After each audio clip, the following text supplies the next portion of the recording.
know how we do. All right, so that is going.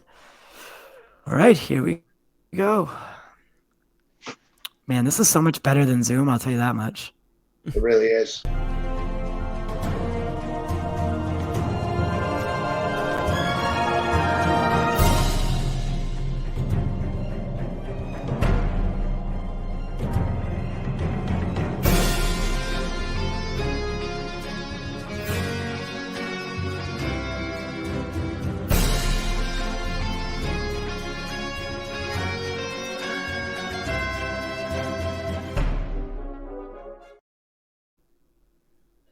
What it do, my culture comrades? Big Drip signing in, man. Welcome to another edition of Quick Dip. Now, if you're wondering why we're a day late, if you go ahead and watch the video before that, we'll give you explain. As that being said, we got a special guest today, my man Matt from the Lightcast podcast. Whoa, whoa, sir, may you introduce yourself? What's going on, guys? It's a pleasure to be here for sure. I love the dog on the couch. That's always a win. Yep. Yeah. That's always bring a dog on video. Your mascot, quick sniff. Quick sniff. Quick sniff. Yeah. Earlier when I was set up at our table, we have like a big table that we sit at. He found a way to just jump on top of it, and he just sits in like the camera's on the tripod. He'll just jump in, look and just like get right in front of it. I'm like, come on, man. You're not that pretty. I love it. You can't take up the whole space. But yeah, so like Drip said, we're super happy to have you on. I was saying to you before that you were one of the first YouTube shows or channels or personalities that I liked to frequent. And one of the first ones that I actually hit a subscribe button for. So nice, man. I appreciate that. Yeah. Thanks. So Matt, I was hoping you could just kind of introduce yourself and give our viewers a quick rundown of what your podcast is about, what you guys do, where they can find you, a plug, if you will. Yeah, man. I mean, I don't tend to plug myself too much. I don't know. It's just never been in my DNA. Yeah, man. I'm one of the hosts now of Lightcast podcast, and basically what we do is we like to bring people that you typically would not see in the industry kind of talk about their work. So usually it's like a particular actor or a visual effects artist or somebody like in the stunt world. Just bring them on the show and talk to them. And sometimes we get the cinematographers from shows, or we get other directors from projects that people have never talked to before, and we just kind of introduce them to people and just kind of enlighten people in a way, kind of how the business has worked from a human perspective. Okay, I like that a lot. I would absolutely love to get a visual effects artist on the show. I would absolutely love to have that conversation. Absolutely, I dig that. And that's something that we talked about in like the earlier days of before we actually got it together. Was kind of the same fundamental idea, was to bring people that maybe don't get interviewed a lot. Or they don't get the spotlight. Yeah. Yep. Yeah. And but they're fundamental to the movie making process. Absolutely. So, and the visual effects artists, just what they do for the movie is interesting in itself. And I would love to have that conversation for Infinity War, or even the SnyderCut. Absolutely, I'd love to talk to that man or woman, whoever it is. Yeah, I mean, it always. That conversation, because we're living in an age where film in itself has changed, and they're stepping away a lot from the practical and going to the visual part of visual effects and using CGI and things like that. And it gets into this really strange area where a lot of people have that misconception that visual effects have to be done for every film, and even visual effects artists will recommend like you need to shoot it practical, and then what we can do is we can touch it up. And there's so many different areas in visual effects and CGI work. There's so many people behind the scenes that when those credits roll and you don't stay for the credits, but if you're that person that does, you're reading every single name, like there's every one of those 100+ names. Every credit scene I've ever seen. after a movie. Absolutely. And it all starts with the hand drawn work. I mean, we've talked to Jared Morantz that has done. Oh my God, if anybody watches HBO Max's Lovecraft Country, I don't know if you guys have seen it. I love it. He designed the creatures in that show. And he had to start from scratch, and he would tell us he was pulling things from H.P. Lovecraft and trying to design something that would terrify him and how he wants to kind of bring it out and terrify others. And he would sit there and concept draw all of this from scratch and bring it all together.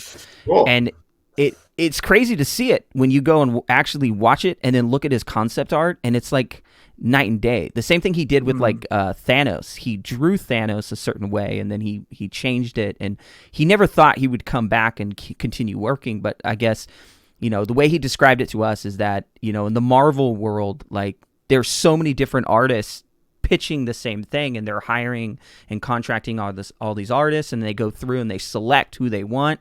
And when you're selected, you keep working. And he was one of the ones that kept working. And he's the one that eventually he designed the Thanos that we got with Josh Brolin on screen. And it was so mesmerizing when you see the drawings and then you look at how the visual effects department put that together and used that and created those models. And that's what I had in mind when I said I would love to talk to these people, because that whole process you just explained, absolutely, I could get a solid 45 minutes out of that conversation. You know, I would love that.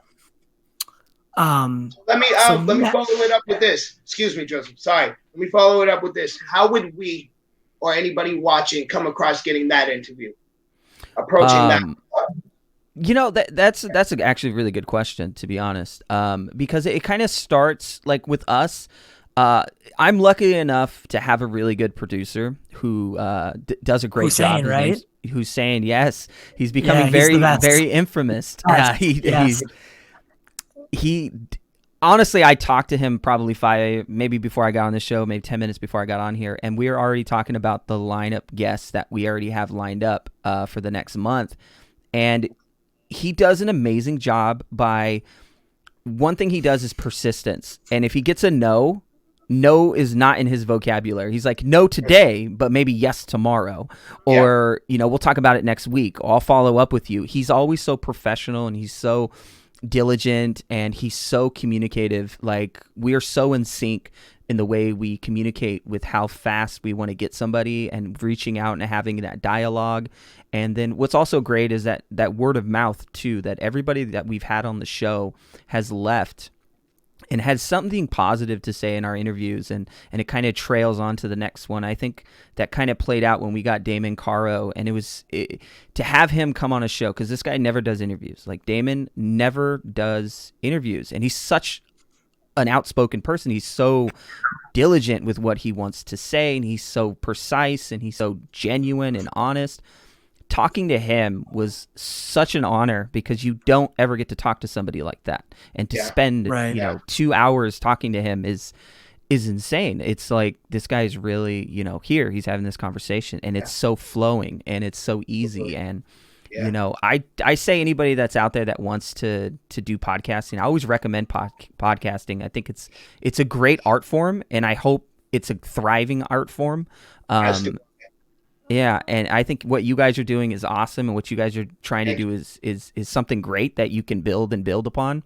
Appreciate that. You know, and I feel the same way. I look at it like an analogy, if you will. We're a Lego tower, right? We got the foundation going. We're getting a little bit bigger. You know, we start throwing some fancy stuff on there, some satellites, some, you know, a nice roof, some windows, stickers or two. You know, I'm trying to build a Lego castle here. You know. Yeah, I like the analogy. It feels like something you could build in, like, what is that, Minecraft? Exactly. Just like that collaborative effort to build this art form, and I always say this is an art form. Not everybody can podcast. Not everybody can get on a microphone and talk. And it's not just the talking. I posted a quote not too long ago by Carnegie, and it was basically, you know, the best way to be good at something and to be good at listening to others is to be a good conversationalist, is you have to listen to them. You actually it's an art form to listen to. Correctly in a conversation, in order for me to respond in an appropriate way, in like it makes sense kind of way, yeah, I have to actually listen and pay attention to what you're saying. I absolutely agree, 100%. Absolutely. Yeah. I think a big part of podcast working, like you said, being good at it. Not everybody can do it. I think it's the ability to be genuine in your words and also free flowing, if you will. You know, because when people hesitate and stutter and it's a consistent, solid thing, it tends to like lean towards lying and nervousness and stuff like that. You see what I'm saying? Yeah. No, I totally get you, because you kind of like break conversation, or the best ones I love watching is when the interviewer's interviewing the interviewee and then they say something very profound and then they jump topic to something they want to talk about. Like that idea is sometimes we have to stay in that mode of whatever the topic is. So if we're talking about, like, for instance, I know we were talking about what should people do if they wanted to, you know, get some of these guests on. And one of the things I was going to say, just so I don't jump topic, point in case, is to stay persistent and to reach out and to ask those questions and to even put yourself out there. Putting yourself out there is not cliche. It is very honest work, and it's very true. And just be honest and true. You know what I mean? And continuously do it. Yeah. It's going to be the grind. You know what I mean? You're going to grind for a while. Yeah, absolutely. Yeah. Dude, you have to grind in anything. I don't care what it is you're doing. You have to grind. You have to work hard. Nobody gets anything just from sitting around not trying. You know, you must try. You must put in your best effort if you wish to succeed. Yeah. Yeah. So Matt, jumping gears here. So right now, this month that we're doing our SnyderCut. It's like a little expose, you know. So we would like, so we would definitely like to get your input on a couple things. So as most people know that, you know, you guys are pretty ahead of the curve when it comes to, you know, knowledge or things that are going on. You guys have what seems to be the best sources around. So if I do say so myself, yeah. So I want to ask you a personal, like, a question from my heart. So do you like to know certain things, or is it enough at one point? Like, is there too much to know, or like, do you just love the information? Because I love getting it, and like, you know what I mean? I don't know, like, where I could cut myself off. If like someone's like, you want to know something about, you might spoil it for yourself if you keep it going. Yeah. You ask every question on the site, every detail. You know, you might ruin it for yourself. No, that's such a great question. I honestly do not like to spoil films for people or to spoil things for people. Like, if somebody has never seen a movie, I always tell them, you know, go watch the movie before we have a conversation. Or I tell people, don't listen to this if you haven't watched this movie, because I'm going to spoil it in depth sometimes. And when it comes to some of the information that we get, or we, you know, that just kind of falls in our lap, sometimes I don't like to look at it. There's times where I've actually said, you know what, I'd rather not know. And one of those is in particular. It's actually a recent thing that happened probably about last week. And I know Taylor with the Cultured Nerd, we're pretty good friends. And that kind of relationship, it's really spawned into something really cool. And we talk daily, like every day. If I'm going out for a run or something, he'll call me in the middle of it and say, hey, I have some stuff I would like to go over. And one of the things he brought up was something very in something related to the Batman project that he brought up, which I thought was like, you know, fuck, man. Like, sometimes I like to be surprised, and there's times where I'm just like, you know, he tells me. So there is a line for me where enough is enough, where I'll say, you know, I don't want to know that, or I choose not to know, or I don't even look up some websites sometimes, because I know that, one, they're going to post bullshit, but every once in a while, there's always going to be that one thing that they post that's actually true. And I'm going to be like, I'm like, nah, you should have said that, or you Yeah. shouldn't have posted that. There's been a couple of those times that it happens.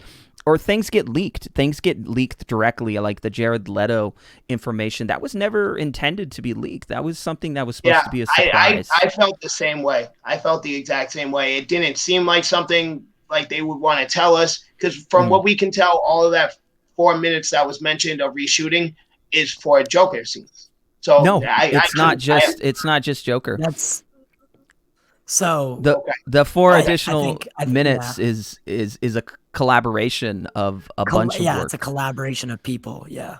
Yeah.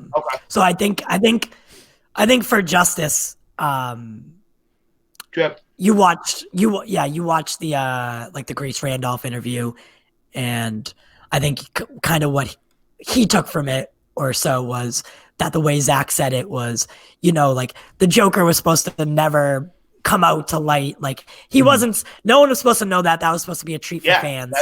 And it doesn't seem like something they would want released. It seems like something, I was agreeing with what Matt said. It's 100%, I think, not supposed to happen. And if I was Warner Brothers, I'd be upset that it happened.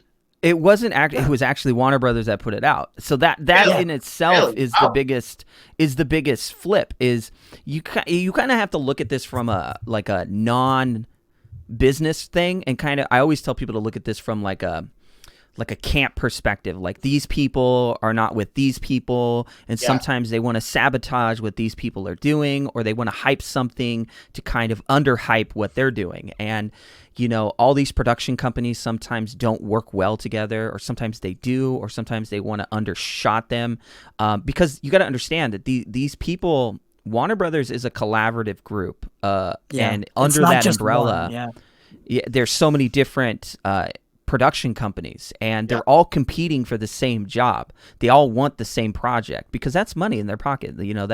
That's foundation, that's licensing rights, that's like, hey, let's build and do everybody wants to do franchises now because they're lucrative. They're good marketing as well. And sometimes the best way to kind of to stop somebody's momentum is to leak something. And in this case, the Jared Leto leak was something that wasn't intended. I think when it leaked on, was it Hollywood Reporter? I remember tweeting, this was never intended to get out. This was something, and we talked about it on the podcast with Taylor. We both went in depth on it. Like, this was never intended to release. This was supposed to be a surprise. This was going to be something that Zach, if he wanted it out, he would put it out. And this has happened, in the past. Especially in his movie in particular, in his history with, other people always trying to jeopardize his work and, releasing stills and releasing images that, he didn't want out. And, they're getting more and more blocked. Like, they're trying to stop all the leaks. They're trying to block certain areas. And it's great that Warner Media and Jason Kilar are literally, people look at it negatively in the press and in the trades that, Warner Brothers is firing people. But you have to look at it from the other side, which is, this is a good thing, because some of these people are sabotaging other productions. Like, they don't want them to succeed. Yeah. Okay. Yeah, that's a fair point. And I was thinking, if I'm in Zack Snyder's shoes, right? I'd make an entire movie, put a lot of passion into it. I'm not a fan per se, but I think Zack is genuine in his passion for making these DC movies. Right? Yeah. So he makes this movie. Now he has to step away. They give it to somebody else. Joss Whedon takes it, flips it on its head, releases it in theaters. Right? If I'm Zack Snyder and I built that whole movie, I would be upset about that, because not only did he make that entire movie, but he's also working a franchise here. Right? As an artist, that would upset me. I'd be very upset about that. But look at that. Hallelujah. You get a second chance thanks to your Twitter army, right? Your fan base on Twitter and on the internet. So, of course, I want to, because the fans work so hard, I want to make sure I surprise them. I want to make sure I deliver. I want to make sure that this experience is worthwhile. So I'm going to keep as much as possible away from you guys. I'll give you details, but I'm not going to ruin anything. I want a couple of big surprises. Joker would be one of them. And Manhunter as well, if you ask me. But Zack himself showed that. So, no, you have a good point. That's a good view on how that's done. But a lot of people sometimes you got to remember this too, that Zach came from commercial. He was a commercial director. He came. Yep. You know, like he knows how to advertise and market. I think absolutely. This is probably, and I've said it so many times, this is probably one of the best marketing strategies in history, is grassroots if marketing. Not the best, yes. Yeah, through fans. Like he has built such a following. Yeah. Just in grassroots marketing to, like, he can drop one, like today the image of Deathstroke dropped and it like blew people's mind. Like people are hyped about it. Ben Affleck drops an image of a never before seen image of Batman shooting a gun the way Zach wanted him to shoot it. And it's like, people are looking at that like that's not the same scene. That's not that, like everything, like they analyze everything from top to bottom. The shit out of it. They, you know, like even the black and white image, like every little fucking detail is being looked at. And you don't do that with other films. Yeah. You don't sit there and meticulously look at it. Yeah, no. And well, because I see it with movies. Like I see it in anything that's nerd related. There's always an army of people on the internet. And like you said, every last fucking detail is, you know, described and broken down as far as you possibly can. I noticed that a lot in anything nerd related, Marvel, you know, super video game movies, anime, stuff like that. You know what I mean? I see it often. No, Matt, were you surprised that Wonder Woman is going to be getting its release on Christmas Day, but, you know, in theaters as well as on HBO Max? No. That was one of the things that we were told I think a few days prior. We were, it came my way a few days prior, and it was one of those things I kind of already predicted it would probably happen after so many times I've said I didn't want it to happen. I've made that clear that, you know, if this happens, it's literally going to change cinema, because I'm a cinema guy. I went, you know, we are as well.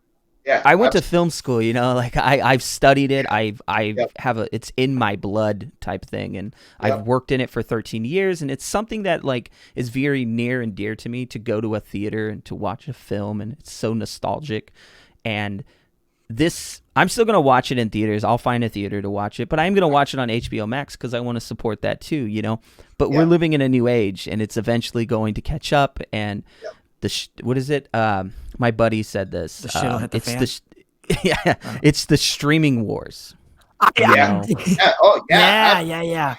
absolutely. We were just talking about it yesterday. We did a quick dip to like kind of break down what we would be talking about right now with you. And we had brought that up as well. Disney, we were comparing them to Disney Plus with Mulan, and the audacity of slapping a $30 price tag on that. I made it clear, like even if they released it in theaters and it was a regular experience, I wouldn't pay $30 to see it. I paid fucking $30 to watch it, and really? my girl wanted to watch it. She's a huge Mulan fan, and she's like, "Baby, we gotta watch this." And I already told her like, "You're not gonna like it." And Mushu's not there.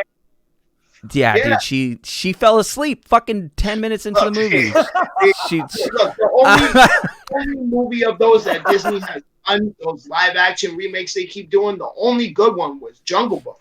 Every other one was absolute. I've seen them all. I'm a huge Disney fan. I watch everything they put out. I like Beauty and the Beast. You didn't like Beauty and the Beast? Beauty and the Beast was good too. That was a good one.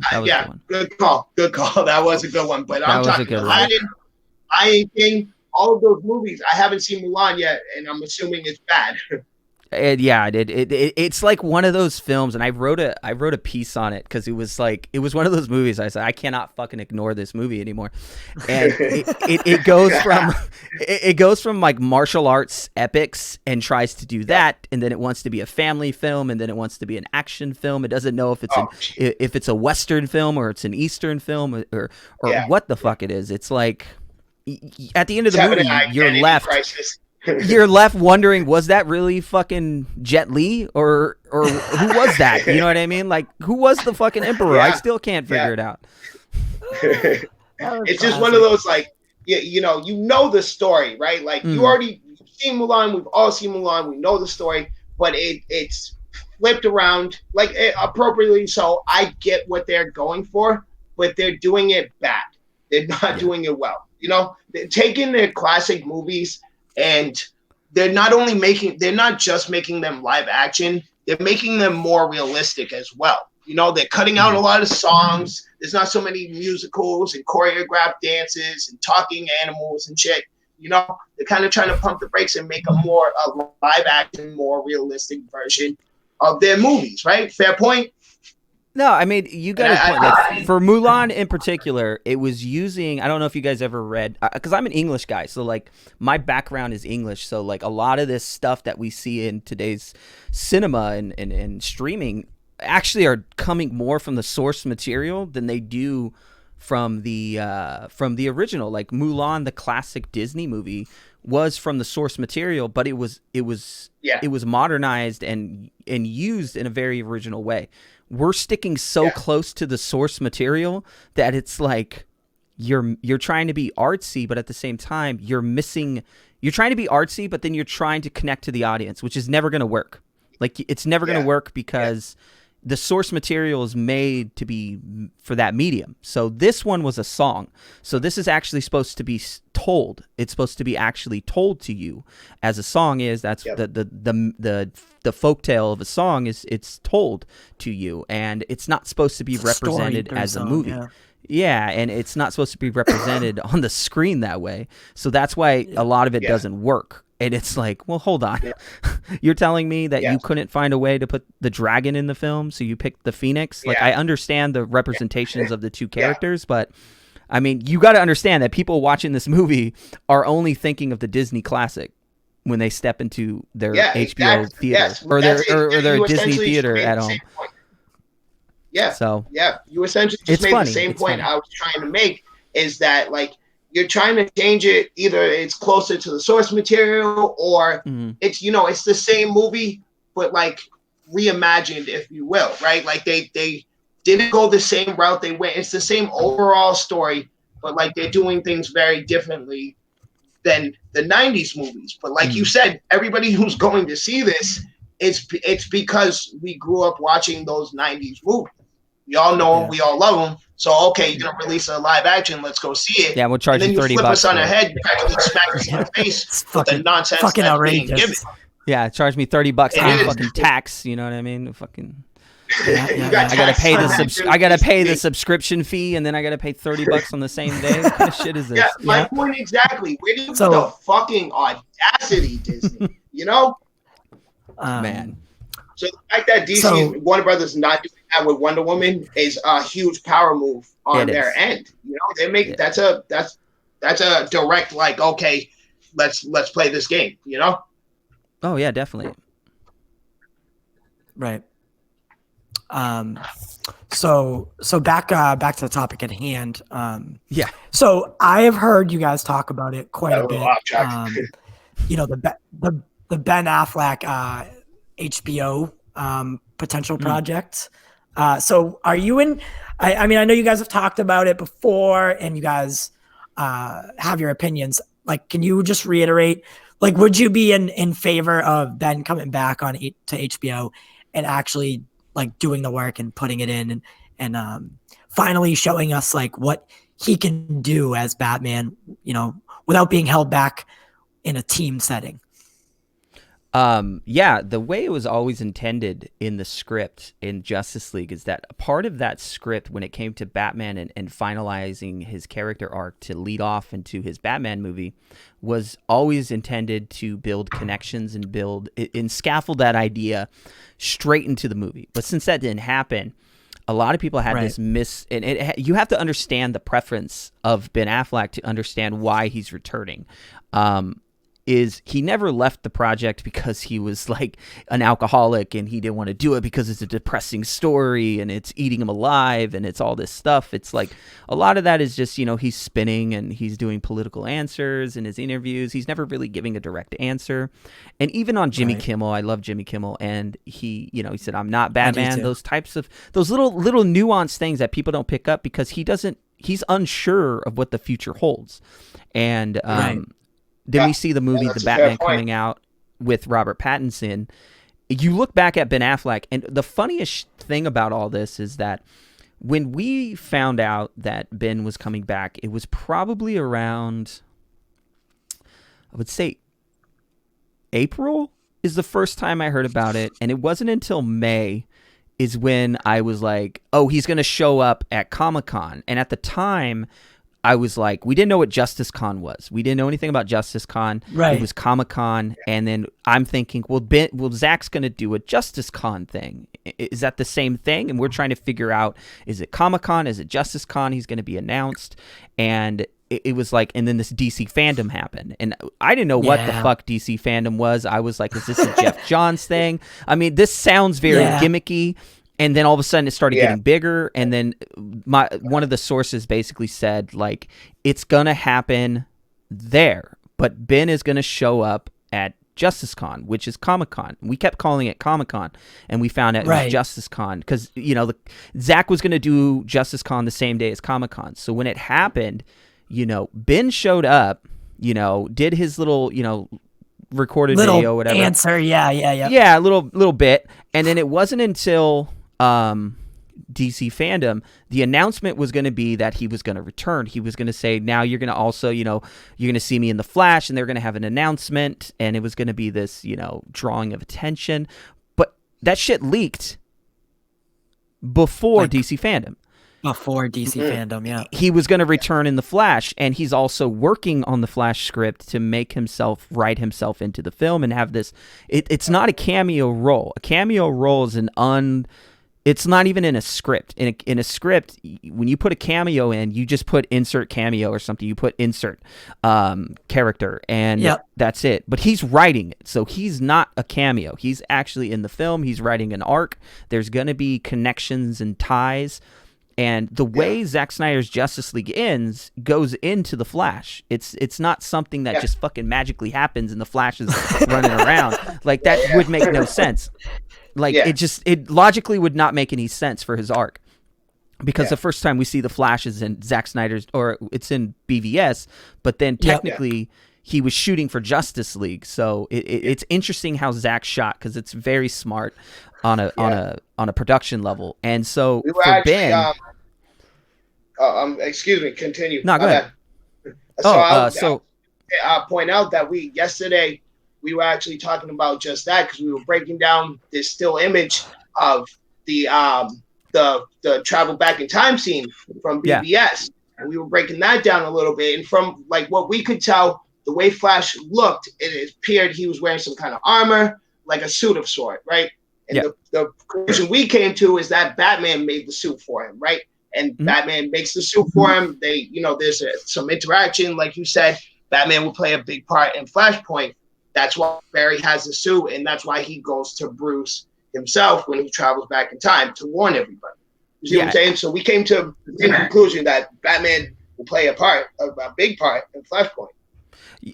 So that's exactly, you know, that's right. Is that Ben does make, or Ben Affleck, or Batman. I keep saying Ben. I truly think Ben Affleck is Batman. Like, you know, you don't even have to call him Ben anymore. It's just, he's Batman. Your boy, Big Drip up here, he hates Ben Affleck. Not even a little bit. Not even a little bit. I'm the biggest Ben Affleck fan. Dude, not even kind of. Phantom's like a motherfucker. That's all I ever got to say to anybody. Yeah. Reindeer Games. I'll watch Reindeer Games to this day.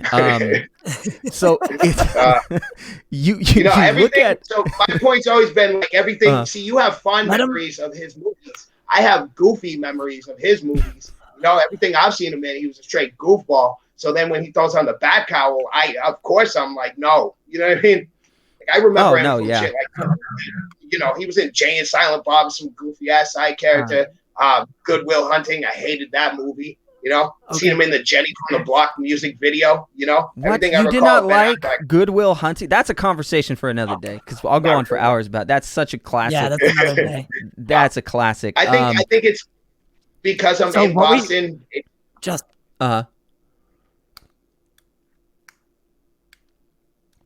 What did you say, Ty? Speak. Go ahead. I was gonna say I don't want him to lose his train of thought on where he was. So. Oh, no, I can always go back.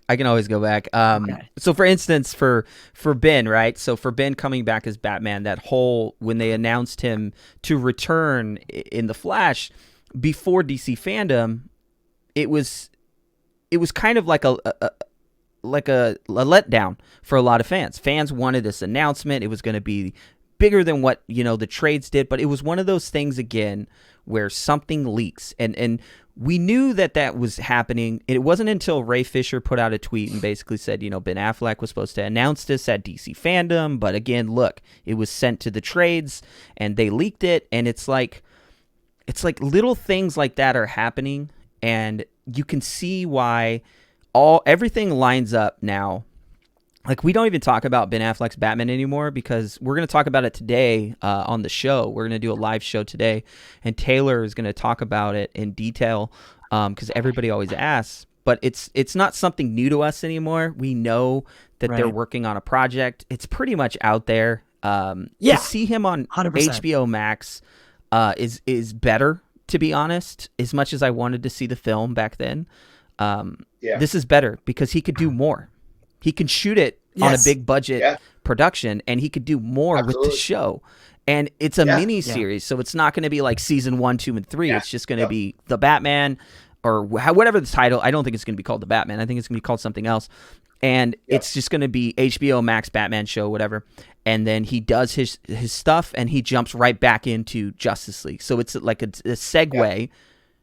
Back to Justice League, because the Flash film is going to be a continuation of Justice League. It's going to have other characters from Justice League in the movie. Yeah, so. Absolutely. Yeah, I think as far as Batman goes in the show, like you said, it's more time to flush. Clearly, HBO Warner Brothers is willing to put big budget on HBO Max, right? Because they're doing Wonder Woman, Snyder Cut's going on it, so clearly they're willing to do this, right? So. And Snyder's Batman is, he's like 10 years into it, 15 years into it already. So I think a TV show would be more appropriate to get a feel of what Ben Affleck's Batman has been like over that course of 10, 15 years. All of that leading up to what we currently have. Well, I don't want to break anybody's heart, but the script never had anything to do with where he was 20 years ago.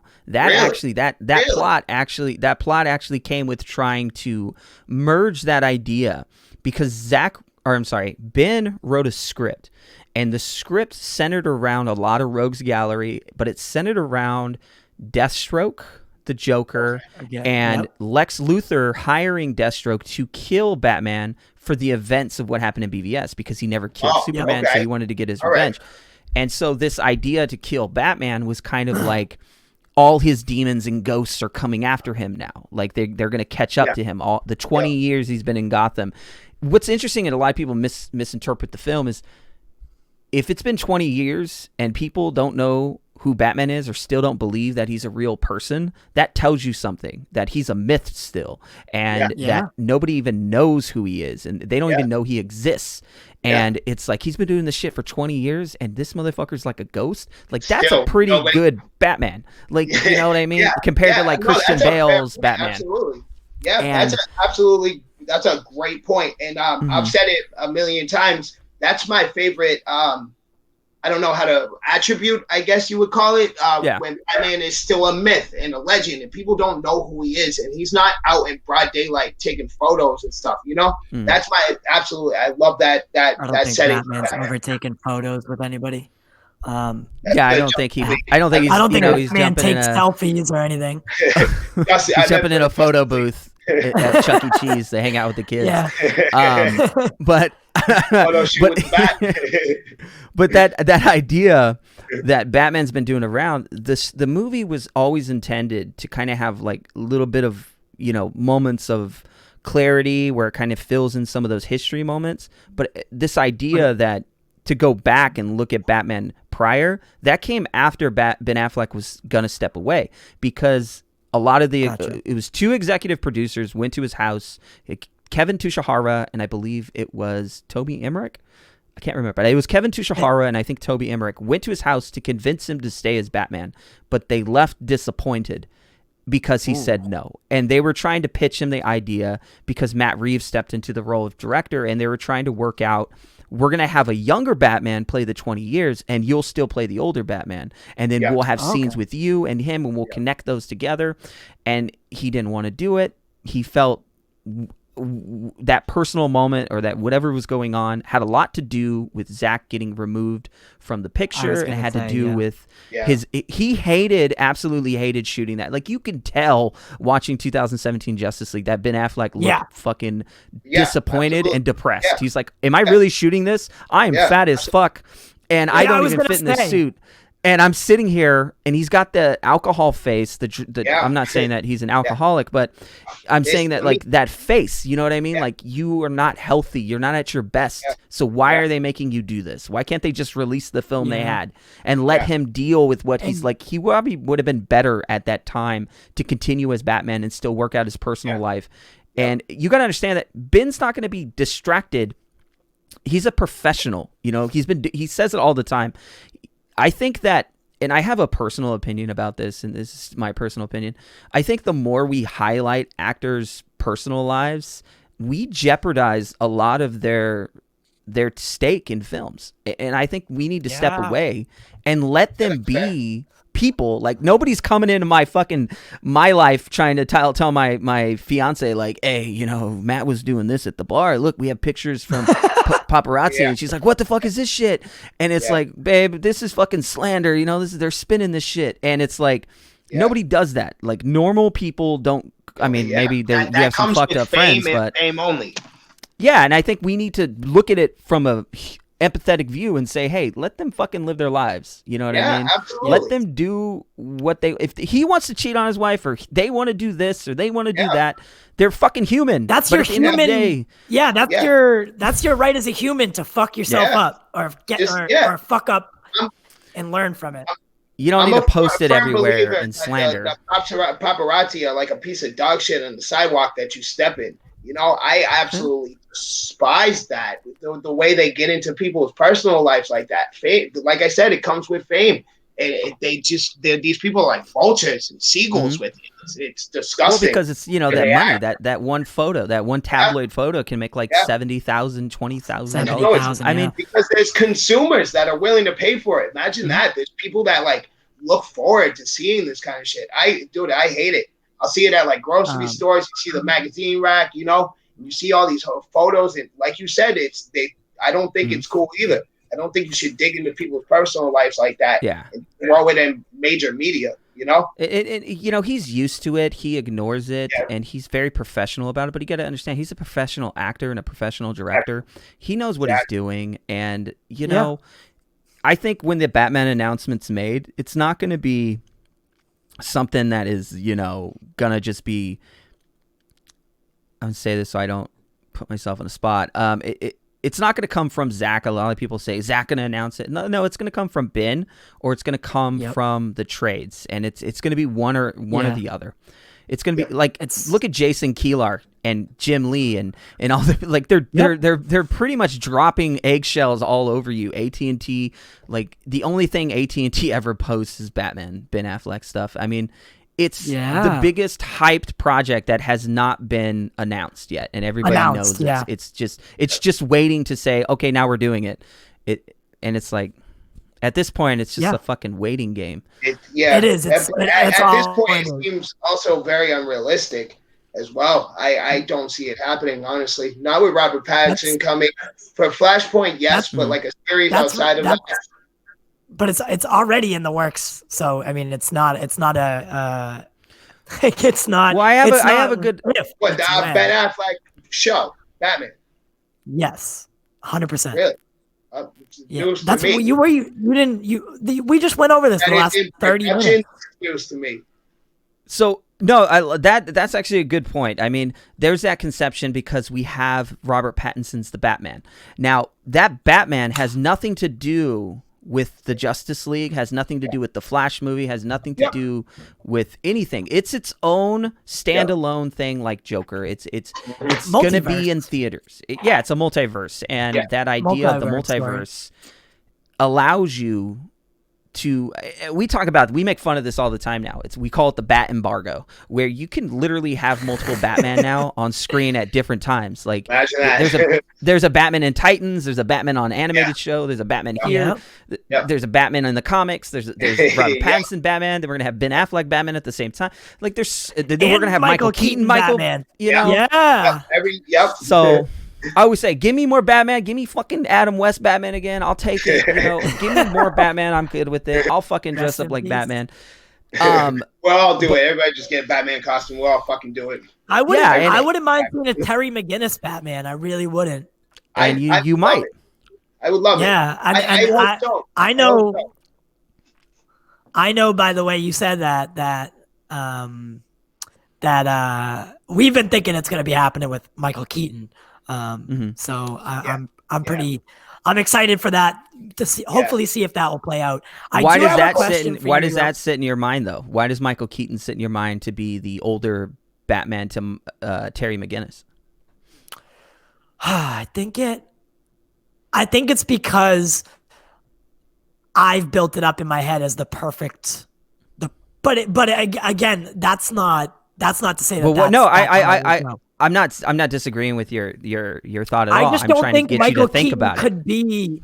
I just don't think Michael Keaton could be a physical Batman anymore, right? So, he's definitely not fucking Ben Affleck Batman. Yeah, that rumor is so funny to me. I get it.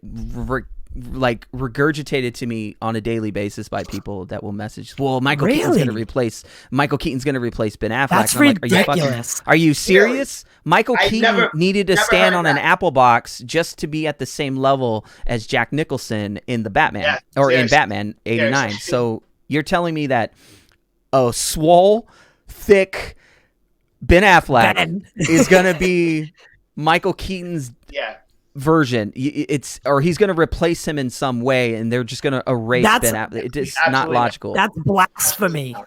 Yeah, my idea of what was going to happen was always Flash travels, right? The time frame he ends up in, Michael Keaton is Batman, but he's a retired Batman. We might get like a glimpse or a nod to Terry existing, but we're not going to get like screen time of him, anything like that. We might like I said, a quick glimpse or just acknowledge he's there, but it's kind of Michael Keaton's Batman teaching Flash the ropes and kind of mentoring him, if you will.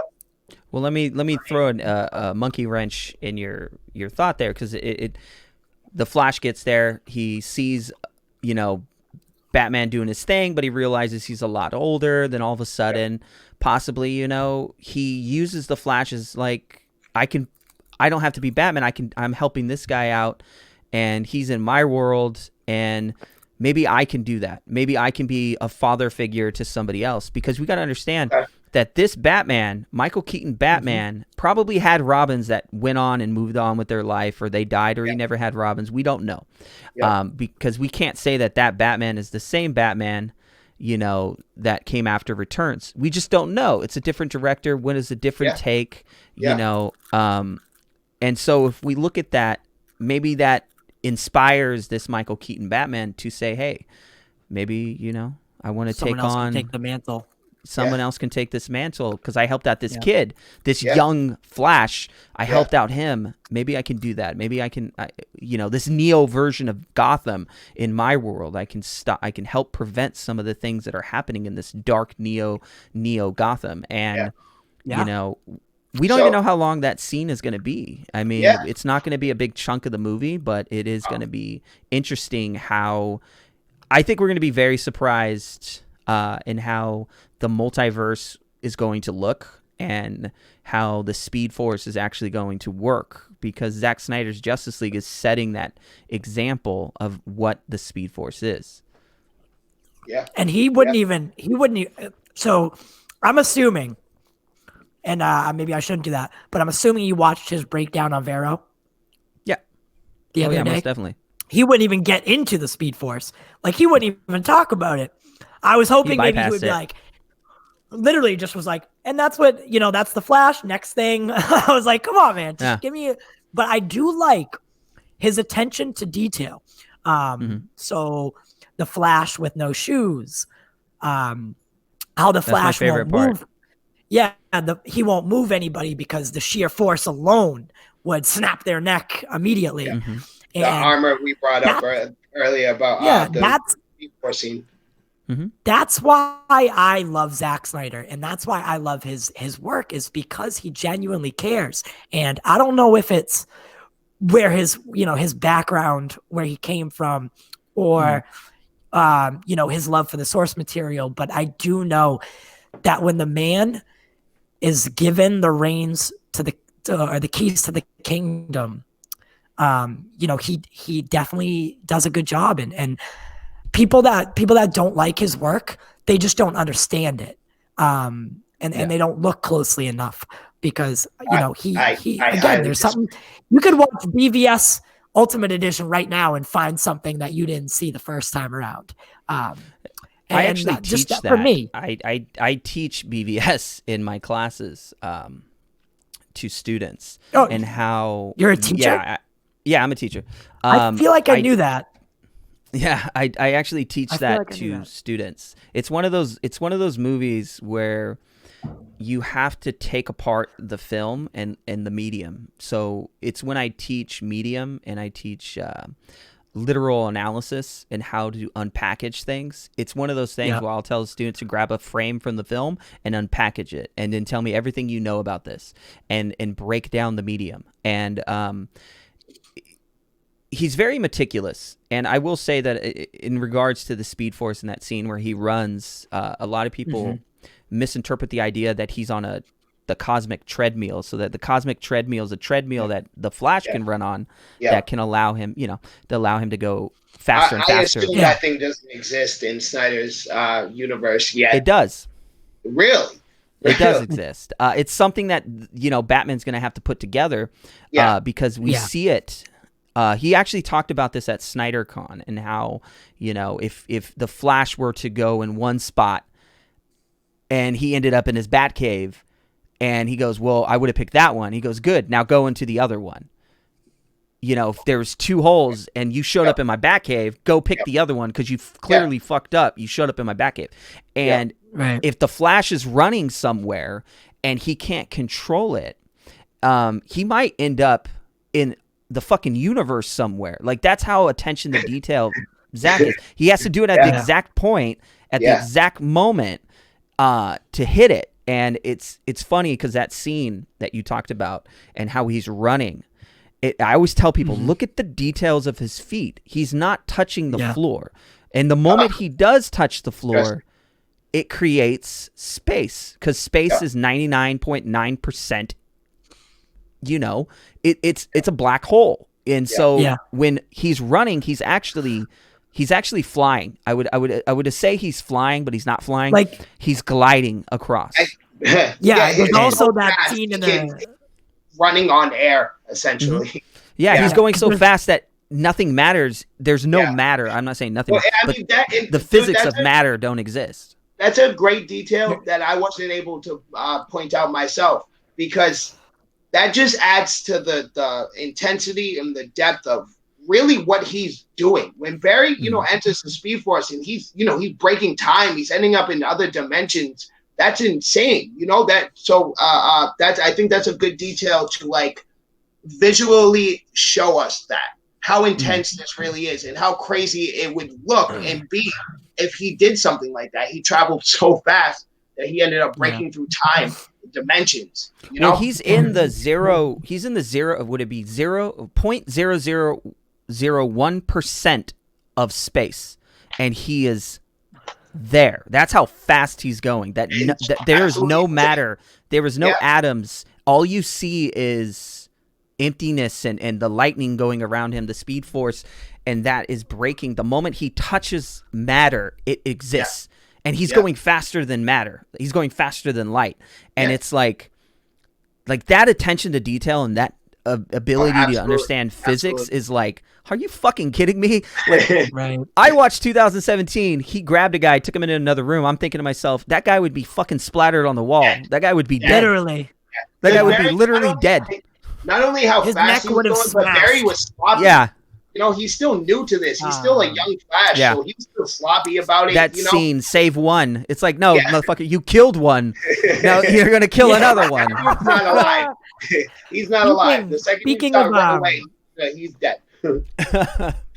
Speaking of that, well, I mean, Snyder's cut, in the trailer. So when you're talking about him looking essentially like he's flying, there's the scene in the trailer where he's saving the Star Labs employees, and he's literally in the air. You know what I mean? Above it's. So again, you know what I mean? That what you said makes a lot of sense, right? So yeah, because he's stopping the I think Zach said it was the boulders in the ground, and he's hitting them, moving them around, but he's never once touching the people on the ground. Because if he did, he would fucking destroy them. He would run right through destroy them. Yeah, absolutely. Yeah. Like the scene in the opening scene of The Boys. Yeah, that's exactly what it would look like. Like, yeah. And I think the boys pulled a lot of inspiration from Zach, and they've admitted it multiple times. And that scene's actually, the Dawn of the Seven. Like that scene is actually from the comics, The Boys. It's in the opening few panels that she gets ripped apart and killed by A-Train. Yeah. But that idea, that attention to detail is kind of rooted in all Zach's films, and we're gonna see a lot of nods to Man of Steel. And I think Man of Steel is probably one of those most controversial films ever made about Superman. And BVS is the most controversial film ever made in terms of character narratives. Because it's one of those movies that it's just like, if you don't understand the two characters and the relationship with their empathetic side, you're not going to understand the film. You're just going to look at it like, where the fuck is the action? I have to wait 2 fucking hours to see some shit blow up? Man, fuck this shit. Yeah. You know, fucking change. You know how people get on you put the Blu-ray in and you switch to the scenes you like? That's what people probably do. Yep. So as far as Man of Steel goes, I hear a lot of complaints about Man of Steel. Man of Steel itself as a movie really didn't bother me. I think what bothers me the most is the way Zach was directing Henry Cavill as to how he should act and, you know, express emotion, etc. You see what I'm saying? Not the story itself, not what happens within the movie. Which parts did you not like about Henry Cavill when he would show emotion? And so I don't have specific scenes. It's more of like an overall tone of him just being very glum and down. And like, I see Superman, I expect Superman to be a symbol of hope. That's what Superman is, right? And that's what Zach says in the movie. But yet Superman is so like down and glum, and like he can't solve any problems. Like he couldn't save the day without absolutely destroying Metropolis. The only way he could stop Zod was snapping his neck. There wasn't that overall I don't see it like that vibe, if you will. Like Superman just seems very glum and very like there's no like charisma there. There's no hope there. You know? No, I get what you're saying. I understand clearly what you're saying. Yeah. And I think if you watch the movie from this one perspective and you look at it from that perspective, I think you'll understand that this is not Superman, that this is Kal-El, and that you do not see Superman at all in the movie except for the idea that he wears the suit. But the embodiment of Superman is that this idea that Superman is an ideal. It's not something that is practical yet.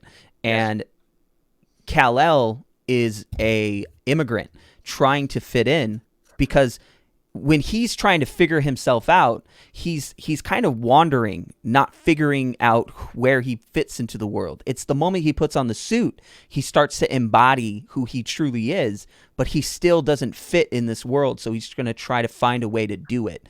And that idea, to look at it from his perspective, is really what that movie's about, is to say, like, you know, if we were traveling from, you know, into this country and we're, you know, going to hit Ellis Island or Angel Island and we're coming off that boat, like, how would we feel to come into this country as an immigrant and at that time? And we're going to be bombarded by people wanting us to think that, like, you want us to go vote, you want us to sign up for the war, you want us to, you know, build a fucking railroad for you want to put up a building for build a wall.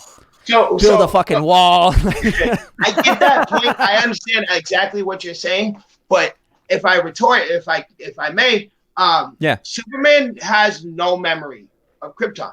I don't know how. Maybe he does have super memory. I don't know. He probably does. He has every no, he doesn't. power under the sun, right?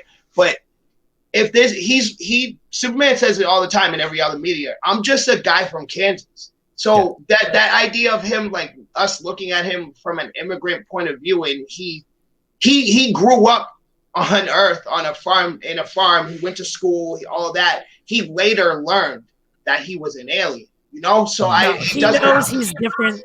From day one, he knows he's different because of the powers. Yes, but like again, Superman says it all the time in comics and animated movies stuff. I'm just a guy from Kansas. And that's a good point. I expect Superman to look. Because let me ask you a question, Drip. Who are you? You know what I mean? Like that Big Drip, right? It's a personal thing. Oh, okay. Who are you to look at yourself and say like, I was born in America, so I would consider myself an American. But who am I truly? Where do my roots go? For Kal-El, it's because I call him Kal-El when he's in the suit. I don't call him Superman in that movie.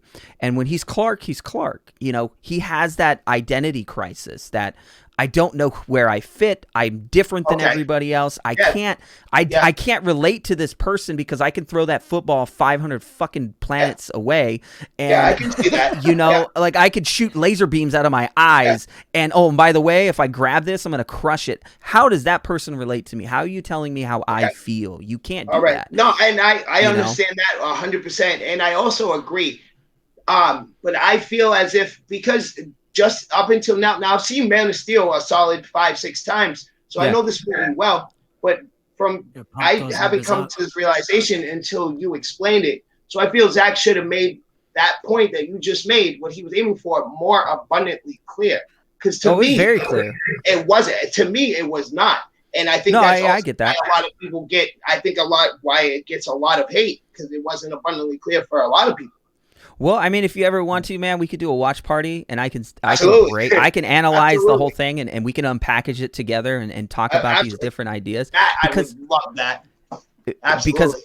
Because there's so many misrepresented scenes, and I look at it this way. In the original Superman cut, the Superman 2 cut, Richard Donner's cut, he kills fucking Zod. You know what I mean? He crushes his hand, he kills him.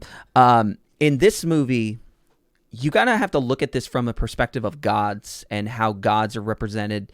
The only way to stop a god or the only way to kill a god is to use a god to kill a god, right? Like you have to godlike into a form. In Zod's case, his whole planet was ripped away from him. His people were destroyed. He has nothing else to live for. Yeah. His purpose was to serve his people. And so what is he gonna do? I'm going to take your people from you and make you feel what I feel. And he's doing it in a very, that's not a narcissistic way, because I think in the comics sometimes he comes off as a narcissist. But this is like a very, like, this is those villains that, you know what I mean? Like, they have fucking true purpose. Yeah, like he has true purpose. Like he has a fucking purpose. My purpose is I'm going to take everything from you. Exactly. And I'm going to make you feel what I feel. Like that is fucking, that's true intent. That to me, that's not evil, but that's true intent. That feels like, to me, that sounds like spite and jealousy, right? He's angry because his planet, his people were taken from him. And he wants to take it from Superman because he didn't experience that. He's also a Kryptonian, but he got to grow up on Earth. So he didn't experience the same thing Zod did when the planet was destroyed and he lost all his people. Well, Zod's a general. He's been fighting his whole life. And what did he say? He said, like, you grew up on a farm. I've been doing this my whole life. You know, that's why he can figure out the powers so quick. Like super quick. That he says it at some point, oh, you're untrained and you don't know how to fight, something of that sort. I don't know the exact line. Oh yeah, he does. He goes, and where did you train? On a farm? And then he's exactly. There it is. You know, he takes it off and he floats, and it's like if I was Kal-El, I'd be like, holy fuck, dude! It took me like 20 years to figure out. I'm 34. You know what I mean? I just figured out how to fly.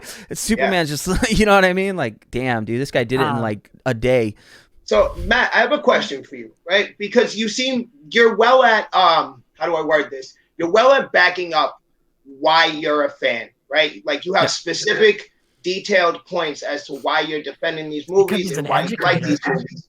That being said, explain to me why it was okay for Zach and BVS to use so many major plot points. The two biggest being Doomsday and the death of Superman. So quickly and so like, and also, you know, the introduction of Wonder Woman too. I think that was a lot. Why waste such iconic stories and put little to no time or explanation into it? Oh, I got something for you for that. I get this question asked a lot. Give me a sec. Hey, while it's just me and you. Yeah. We're still recording. Stop interrupting. So, let's see. I always show this to people, and if you it's this one. What is it? 1,000 Faces. Okay. Heroes with 1,000 Faces. Joseph Campbell. He created a model that was used for Star Wars. It's been used for a lot of films and a lot of stories.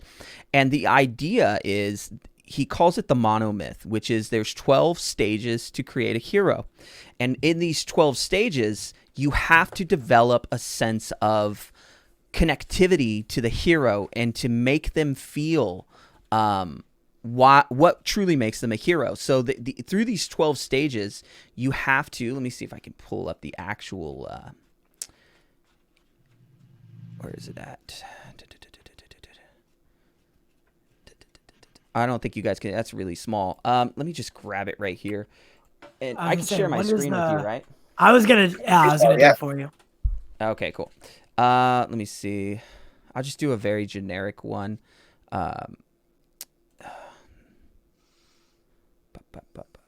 Here we go. And then, oh wait, no, wrong button. I don't want you guys to see my good stuff, if you know what I mean. It's a joke. It's joking. There you go. So, no, I dig it. There you go. You should probably have the screen now, right? No, it's not popping up. Do I have to add it? There it is. Perfect. So in this monomyth, it's called, the monomyth is the hero's journey. The monomyth is the theory that he comprises. And this idea that you have these 12 stages, right? Where you start in this ordinary world and then you go to a special world. And the stage we're at with Man of Steel, we're in the ordinary world at 1 and 2 and 3. And then we get this idea that we're going to find a mentor at 4, and then we're crossing that threshold. So by 5, we've already completed that one area of the hero's journey, which is from 1 to 5. We're going to cross that threshold. It's the moment that, you know, the moment that Kal-El has to kill Zod is crossing the threshold. He killed him.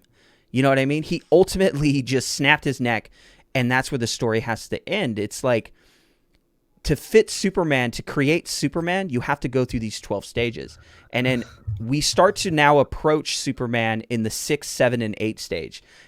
If you look at the 8 stage, that's his death. That's the end of Superman in BVS. He has to die. Superman has to die to become a hero. It's the only way that it can happen. Now, the death can happen in so many ways. I think for Hercules, he has to go through the 12 labors, and then eventually he fails one of the labors, but he has to be reborn to be better than what he started off as. He has to take everything he's learned and become what he was meant to be. You know, you hear it all the time. It's so cliche in films. And then you come back with that approach.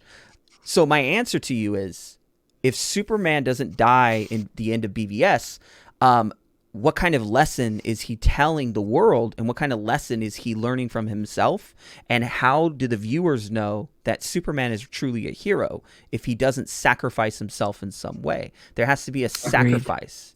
You know, there has to be that ultimate sacrifice. And for Bruce Wayne, that's a separate character arc. Like I tell people, like, BVS is not a Batman story; it's a Superman story. No, absolutely. But it's told through the eyes of Batman. So Batman's watching this play out, and the only thing we can connect to is Batman, because he's relevant to us.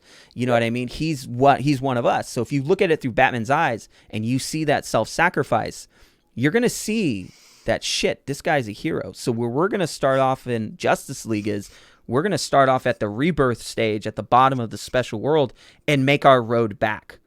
But we're not going to be done. We can't be completed in Justice League. We can't fulfill the rest of that arc in just Justice League because there's so many goddamn characters. You just can't do it. But for the story of Superman, the best way to do that without trying to be so cliche and to take Jurgen's story of Death of Superman and just put it into a film would be like, I've already seen this. I don't need to see it again. And Zach looked at it from a very logical standpoint that he picked parts. Like he took I would have to estimate probably 4 to 5 different stories and placed them in his movie. But the centerfold was eventually going to end with the death of Superman. But to use Zod as a Frankenstein's monster to show that, Victor Frankenstein was Lex Luthor. And his monster was trying to play, because that's Victor Frankenstein is, I want to play God. So I fucked with God. I fucked with the metamorphosis of life. I've crossed that threshold, and I'm trying to steal. Yeah, I'm trying to steal the flame from Zeus, from Olympus, and give it to the people. And you fucked up. You should have never did this. And what happened is, he created a monster that he couldn't control. That the monster wanted to kill him, but Superman saved him in that scene. And it's like it shows you right away. He's like, "Fuck you, boom," because that's what Frankenstein wants to do to Victor. Frankenstein wants to kill Victor the moment he's created because he doesn't know where he's at. And throughout the whole movie, or throughout the whole story of Frankenstein, the monster wants to kill its creator. And in this way, this is kind of the ultimate hero's journey, is to go through this monomyth in 12 stages. And if you don't do it precisely, you don't do it accurately, you get really shitty movies. Like you just do. Like you don't get good stories. That's why Star Wars is so iconic. The original 3, not the remakes, but It's interesting. You know what? I agree. So I don't have the same viewpoint as Justice, and I like Man of Steel. I can't remember. I don't know if you remember this, but Sean O'Connell actually wrote a really bad piece on Man of Steel, and he did.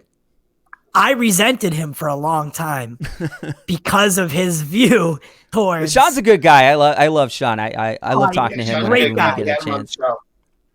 Yeah, great guy. I saw you guys' interview with him. You guys had a good interview with him. I was watching it I think a few days ago. Thank you. Appreciate that. You know what I mean? Like, I didn't understand how he wasn't seeing what I saw. Like, how did you not have the same opinion that I did? And like for Justice as well. Like, how do you not see what I see in these movies? And it's you have a very good way of articulating it, whereas I just get frustrated that someone doesn't like everything that I like. So I was gonna say, so Matt, you're the. Sorry, Joseph, my bad. So Matt, I was gonna say that you're the first one to be able, because I've made it abundantly clear to everybody thus far, I am not a fan of what Snyder's been doing. I don't absolutely despise it, but I'm definitely not a fan either. You were the first person to give me detailed like my mind hasn't changed, but you're the first person to be able to give me detailed reasons as to why you like it, right? Everybody's argument is just, oh, it's good. Oh, look at it. I like Zack Snyder, excuse me. That's all I get usually, right? Yeah. So, and I respect the fact that you're able to detail it. My point of view is more general, right? You have I can tell from the way you answered every question I had, you have a very detailed way of looking at things. You look at it, every little detail, every analytic, everything, you look at it that way. I have a more broad, general kind of vibe point of view, especially when it comes to watching movies. I look more for the overall picture and message rather than every detail. You see where I'm going with this? No, I totally understand. I get. Oh, sorry, there's an echo. I think that's on. I was like, what the hell is that? Yeah, it comes from the screen when you share it. It keeps an audio share. Yeah, it's weird, dude. It's one of those things that the software does. So what I do when those questions are brought up, or when I trust me, I get students all the time that tell me like, oh, the movie still sucks. And it's like, you know what I mean? Like, I'm like, that's great. You can hate the movie, you can love the movie, but the thing I tell them the most is like, guess what we're doing right now? We're talking about it. Movies are designed to be spoken about. They're supposed to have an emotional connection to you. Absolutely. That's what tells you that it's a good movie, because you hate it or you love it. And typically movies that you hate, you're not sitting around talking about. Like, I hate Green Lantern. I don't talk about Green Lantern and fucking break it down to people. You know what I mean? I was actually going to bring that up about your Heroes arc, the 12. Like, that movie doesn't satisfy most of that criteria. And no, it misses every single element of it. It's like, when did Green Lantern in that movie realize that he needed to be a hero? Because the last I checked, he only spent like 10 minutes training. So when the fuck did that happen? Yeah. But so I do have a question. What do you think the chances of and maybe you already have an inkling or whatever. If you could share your thoughts, I would love to hear it. Do you think we'll be getting more Zack Snyder's Justice League after the 4 episodes? Like, do you think we'll continue this story? Mm-hmm. That's pretty solid. I think if you would look at the hero's journey, you would see that we would have to. It's the only way to finish the story of Superman, because this is I always tell this to people. Man of Steel, BVS, Justice League 1, 2, and 3 is a Superman story. So when people always ask me, when are we going to get Man of Steel 2? I go, BVS. Well, I mean, the movie that's supposed to be Superman. I say, oh, so a new Superman story. You know what I mean? Like, the Batman story is just, it's like I always tell it like, it's a tree, and on that tree is the arc, or it's the stump to the top is the full story of Superman and Snyder's arc, and outside of the branches are like individual stories that branch off and they create its own thing. And that's what makes what Snyder did so universal. But when you look at a Marvel movie in particular, and I have really had to look at this because I liked Marvel, I liked the first Avengers. I went to the theater like everybody else. I love what Jon Favreau did with Iron Man. And when I look at Marvel, I always said it was like playing darts. They were starting outwards and going directly to the center of the board. And once you got to the center, you can't grow anymore. You have to literally go to another board and start again. In this branch, like, you can literally create a tree that's everlasting that keeps branching off and going into different. And guess what? It's all connected. It's all in one. It's all in one stump. It all started at Man of Steel. It's still the same tree. And it's still the same tree and the same field. You know, and you can play with that. You know, you can have fun with that. So you do think that that Zach will still get to finish his Superman story? Is basically what you're saying? Yeah. Oh, he would have to. It's the only way to get it done.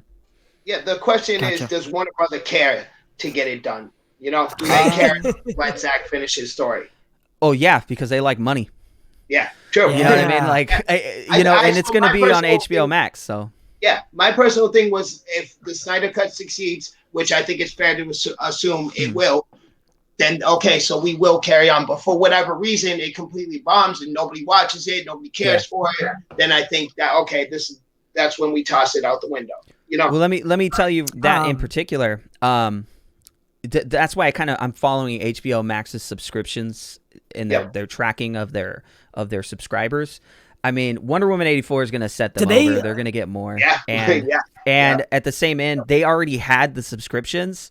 They were ahead of the quota before the end of the quarter. Like, before the end of this year, they were already ahead. So they're it's a great platform. And they just got Amazon yesterday, or is it today? Really? Yesterday, and they're going to get Roku. Oh, they did get Amazon. Really? They got Amazon, and they're going to get Roku. So, you know, it's already planning. And then Latin America is next year in the beginning, I think in January. So it's like they already have this plan, you know, and they're like, we're going to get if I was HBO Max, and this is like, because that's their centerfold. Warner Media's centerfold is HBO Max. And their target is, if we can't go to the theaters, we're going to bring the theater to you. And guess what? All our money and resources is going into HBO Max. I don't need these divisions anymore. I'm going to save money and get rid of all this shit because you guys all, you know, layman's terms, you guys all fucked up. I don't like you. You're out. Fuck you. Fuck you. Fuck you. You're cool. Fuck you. You know, the whole half-baked thing. And then cut off by the end of it, cut off the excess. and then throw everything to HBO Max and be like, here you go. Because they can make, I think I did the numbers, they can make about $5.6 billion annually just off HBO Max. Really? Wow. It's beautiful. That's more, that's like, you know what I mean? Like, and that can constantly grow. Yeah. And I think that like kind of eliminates the issue of whether or not a movie succeeds, right? Because it's based off subscriptions, monthly subscriptions. So each of our reasons for subscribing could be completely different, right? But we're all subscribed at the end of the day. So they release a movie on HBO Max. It's not received that well, but they're not going to lose a retarded amount of money the same way they would if they had released it in theaters. That's very true, because when you release a movie in the theaters, you have to pay marketing. You got to pay for the film distribution. You got to pay for the theater. Yeah. The theater has to pay you. They're going to pay off of the subscription numbers that they're getting in. We're now dealing with a new analytic, and the new analytic is we don't know how popular something is until they release numbers. Look at Netflix; they're so fucking popular, but they never release numbers. But they have so much money. They never release anything. How do you know they make money? It's because of that general income that they're getting from the internet companies. Yeah. Because you need internet to supply you with the streaming platform. Why do you think I pay? I have 2 internet services at home. I have the internet service for the studio, and I have the internet service for my home. And and so that's a good idea. I have to pay, right, stronger internet to make sure that I can stream 4K at home if I wanted it or something, because you need higher internet subscription with more gigabytes or data, whatever you're getting, to get it. You know what I mean? And you're going to pay more to get it. And, you know, those streaming platforms know it. It's like, I call it the internet cable. You know, it's the new cable, you know. And we've talked about this. Yeah, you're getting devices like the what the fuck is that shit? The Chrome thing, or the Amazon TV, or people are buying the PS5, or I always tell people, you know, buy one of those gaming systems, because they have 4K, 8K technology now that you can watch your Blu-rays, or because I collect. I'm a hard all-in-one media collector. device now. Yeah, everything is in one, and it's so revolutionary that people are assuming this idea that like streaming platforms are dying. It's like, no, they're just going to get more and more advanced, and they're going to start doing it. I can stream movies from my phone. I can connect it to my TV. I can walk around the house and have it on all the TVs at once, and we can watch it as a family, but disconnected. Like, go watch it in your room. I don't want to watch it with you. You talk too much. And it's like, you know what I mean? Like, it's HBO Max is already above the quota numbers, and they're just going to get even bigger the moment they start getting bigger and bigger. Like, that's their goal. Absolutely. You know? Right. I think with the age, I don't think streaming services are going anywhere. And I think the biggest problem I personally had when it came to streaming, and I think a lot of people had, is the fact that everybody and their mother, once Netflix and Hulu really blew up, everybody and their mother tried to do their own personal one, right? Yeah. And they all threw like a relatively same price tag on it, $12, $13, something like that, right? I think that problem is starting to solve itself, and excuse me. And I think that's clear. And you just said, you know, HBO Max got Amazon. They got Roku. They're getting Latin America. Disney Plus has National Geographic. They have a package deal with Hulu. No. Yeah, you know? So it's not so like that individual streaming service we have to grab. You know, they're starting to come together. So, you know, there'll be like a big 4. You know, we can subscribe to those. Yeah. And I heard he kind of connected the different countries, and then the stations that basically stations within the service. What's interesting about that is if they were to do packages, right, and they sell you a package, for instance, I know Disney, if you buy Disney Plus, you can get Hulu and ESPN Hulu and Showtime or something, or was it ESPN? It's Hulu and ESPN Plus. Yeah, that's what it is. It's like that's so weird. Hulu, ESPN Plus. It's like, you know, it's cool. It's cool. It's whatever. I get Hulu for free, so I'm just like, fuck it. I'm whatever. Same. Yeah. You know, like just leave. Don't touch my Hulu. You know what I mean?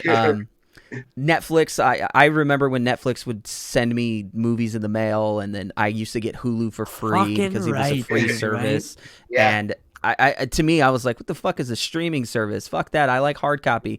And now it's like, well, I have to adapt. You know, we have to adapt as a world basically to watch our entertainment, and it's becoming flooded. So how do we track and market? And how do we track the analytics for what's popular, what's not popular? So for a lot of shows that people don't watch or stream, they're not going to flood it with money if nobody's watching it, but they're not going to tell you if people are watching it or not. You know what I mean? Right. So for Zack Snyder's Justice League, they've already made their money. They already know what they're making on a regular basis. So when they basically, this is the funniest thing to me when people talk about this. It's like, oh, they gave Zack Snyder $70 million to shoot 4 minutes. It's like, no, they gave Zack Snyder $70 million to finish the visual effects and fix the color grading. And then he used part of that money to do David Ayer's Suicide Squad. Do the 4 and minutes. then, you know, he used part of that budget for David Ayer's Suicide Squad and then used some of the remaining part of it to do to finish some of the additional photography that he had already lined up because it was already part of his original contract back in I think it was 2017. He was supposed to do additional photography. All film get additional photography, but Zach never got to do his. He was fired and let go before that was even a possibility. So when that actually happened, he's just going back and doing what he wanted to do, but he's had so much time to think about what else he can do. He even said it like, this is something I've always wanted to do with Jared Leto, but we never had the opportunity. And it was something that just kind of came to me, and I called Leto, and he set it up. And but you don't need $70 million to put these people in a room to do it. You know what I mean? Like Zach's not getting paid to finish Zack Snyder's it's already done.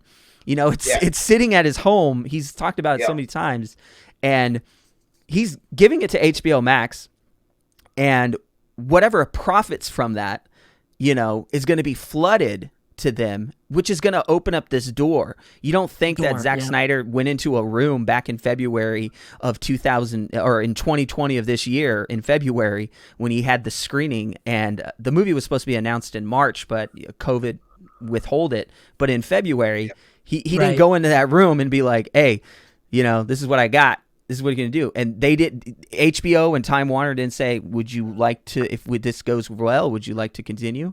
Like that conversation was had, Yeah, okay. Because they saw it and they're like, this shit is fucking golden.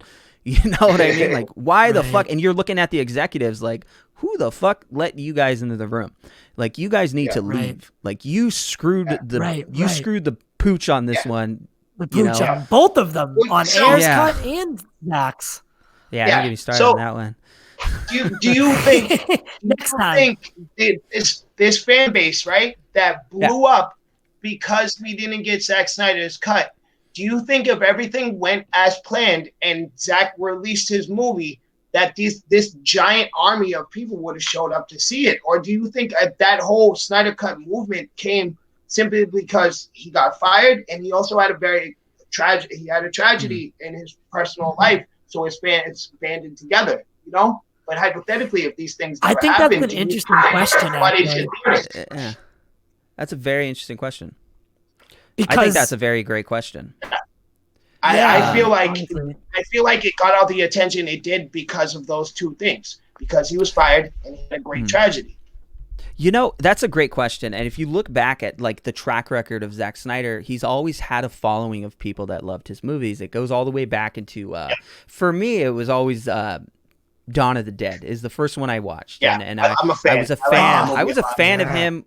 I was a fan of him coming from the film perspective because he shot a lot of Subaru commercials, and he shot a lot of commercials, and I was like, damn, this guy can shoot. And then he did the Michael Jordan thing, and I'm like, damn, this shit's tight. And then he did Dawn of the Dead, and I was like, Dawn of the Dead? Fuck, bro, Dawn of the Dead, this movie's badass. This is the first time you see running zombies, and and I'm like, then he did his follow-up. He followed up with 300. He wanted to shoot Sin City. But he never got to do that. Imagine. Yeah, I always talk about that with people. And then he got Watchmen. He got At Legends of Gaul. He Sucker Punch was a passion project.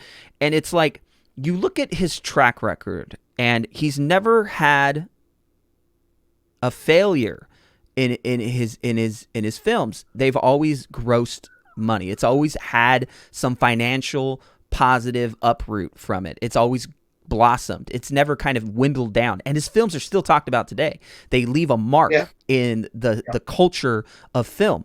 And when you look at that if Justice League would have came out in 2017, and it wouldn't have been the movie that we're getting today. It would have been the 214 minutes with a lot of stuff cut out with no additional photography. It would have been just do the special effects, put it out. And that was a conversation.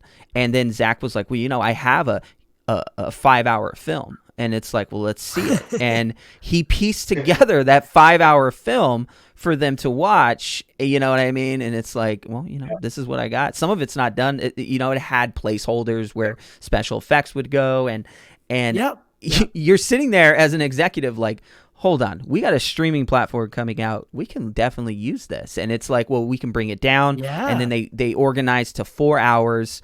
And it's 4 strong hours, like with those 4 minutes. You know what I mean? Like 4 of those minutes are going to be in that. And it's like, you got to understand that Zach even said there's 2 hours and 30 minutes that people have never seen. 2.5 hours. Yeah. Like, and not even that. It's so like he's never watched 2017 Justice League. He will refuse to watch it and will not watch it. I mean, he answers questions all the time on Vero. And he's like, if I watch it, it's going to damage. He's like, he saw an image. I think he said he saw an image on a billboard of the high contrast of the color. And he was like, ooh. So he went back home and he colored his film monochromatically. And he watched it from that point on and just kept it that way. And that's how he views it. And that's the film I want to see. I want to see that monochromatic view of the film. Yeah. Because and he said that he was going to do it, right? Yeah. It's going to come out. I think he said that he's going to do a good black and white version, like a really rich and vibrant black and white. He's going to color it and really contrast it perfectly. I think when you get to that, will the fandom, or it's a fandom, I don't like to use the term fandom because I find it a negative connotation to it. But when I think of it, like these group of people that knew that this was happening, because I was one of them. I walked out of the theater in 2017. I looked at my buddy, we looked at each other, and he was like, it was cool. And I said, what the fuck was that? Because that was not Zack Snyder. And he's like, well, yeah, agreed. I was with you on that. And I was like, dude, I can't stand this. And I tweeted that, the following time when I came out of one of my classes, I just tweeted randomly, just a spur of the moment tweet. And I was like, man, fuck this, dude. I contemplated this idea to do the podcast to center around talking to the people that actually worked on the film to bring more exposure to it. And then as the building of this monument started, I started to see people in different avenues. They started campaigns, they've started billboards, they started all these things. And to me, it wasn't a film. They weren't trying to get a film. What they were trying to do was say, enough's enough. We're not stupid. We know how these films work. We know how these operate. And you took advantage of a man during the time of his grieving, family. Like, that's very cathartic for him. There was so much emotion in this. We talked to Karen today that played Cyborg's mother, and the way she describes how Zach worked on this project, she said he put all his emotion into it. Like, this film is emotional to him. It's 100% all emotion, and everything he put into it was emotion. And emotion, and it was like can see it. You could see it in his trailers, like like you could see that fucking heart. I think when his trailer came on at DC Fandom, like like a tear was in my eye, ready to come out. It was just like so long and such stress and like not knowing truly whether this was ever going to happen. And him and I were sitting there, and just like as soon as the song came on, like everything just fit, and like it was finally real. And that was the original song for the original trailer that was supposed to come out. I did not know that. That really? He always had that trailer intended with that song. It was always meant to be that way. Really? And he never got to put it out. You know what I mean? Because of the because of everything that happened. They just, it's not the marketing plan that they wanted. And Zach's like, right. fuck it. You know what I mean? Like, I would be upset. I'm like, you know what? Fine. Do what you want with the film, but it's more than a movie. It's not, to some people, it's like, it's a fucking movie. It's like, no. This has happened to so many other films. It's happened to Superman 2. It's happened to Superman, the Donner's Cut 2. It's happened to Fantastic Four. Like, if we would have gotten Joshua Trank's real version of Fantastic Four, it would have been amazing. It's happened to David Ayer. It's even happened to a little bit of Aquaman. It's happened to Wonder Woman. Even in her film, they killed the third act of the film. The third act of the film was destroyed. It's happened to Birds of Prey. I mean... It happens. Yeah, it's a lot of Warner Brothers, to be fair. If I sit here and go through it, it's like, why didn't they touch Schindler's List? You know what I mean? We've had that conversation. We've had that conversation before. It's the studio. We had that conversation with Sean. Mm-hmm. It's the studio poking their nose into things and not really letting these directors tell their story with that emotion you were talking about that an artist tries to put into their art. Yeah, it's the director. You have two films, the director film and the artsy film. So you get to choose the studio or the art. And if you choose the art, you got no budget. If you choose the studio, look at Joker. Joker in particular was an art film. It wasn't a studio film. Yeah. And look what it made. It made $1 billion. Like, that is the most successful fucking movie ever made. Because Todd Phillips really did a well job. He told it. And sometimes... That's like you said, you pick the studio side or you pick the artsy side, right? Mm-hmm. Not the studio side is almost always guaranteed to make money, right? The artsy side, no. I mean, look at Green Lantern. I think true, but I think it's more than the artsy side. I don't think the artsy side. There's less of a chance of the artsy movie to make money than the studio run, right? Joker was a diamond. In a pile of like opals. You see what I'm saying? The diamond in the rough. We'll go back to Aladdin. It's a diamond in the rough, and it's so iconic when you look at those movies. For instance, one I always bring up to people if they've never watched it. A lot of people haven't. Blade Runner, the original Ridley Scott's Blade Runner. I have not. It's a travesty. It's a travesty to people back then. They did not watch it. It was a failure. Today, it is probably one of the most landmark films for film. It's very iconic. It's very those are the films. Very iconic. Yeah. You have to watch it. Like I always tell people, if you're in film school, there's some films you have to watch and some you will not get through film school if you have never watched it. And that's one of those movies you have to watch. Yeah. And there's so many of them. Like Memento is one of those movies I always tell people to watch. And Buffalo 66, Memento is Drug Story, Cowboy. Yep.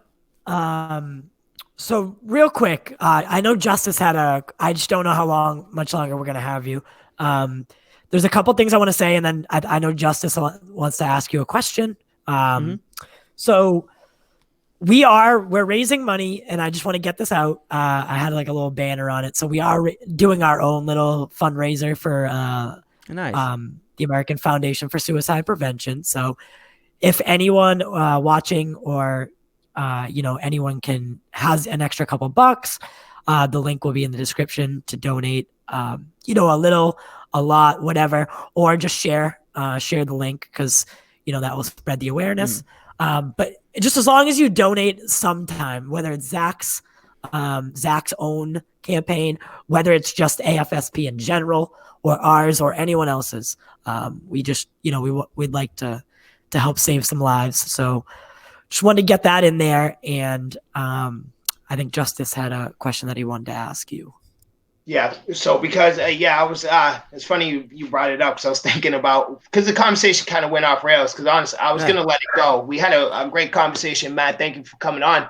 I guess we'll end it with this. So I'm just very curious about what went down. I don't know, like a time frame. I don't know if this happened like a week ago or when it was, but like you had explained to us that, Ben Affleck and his team and who else did you say it was? You said Ben Affleck's team and somebody else had contacted you about information you guys were sharing on the show. And I was very curious about that. And if you can, give us a little bit of an insight as to what happened.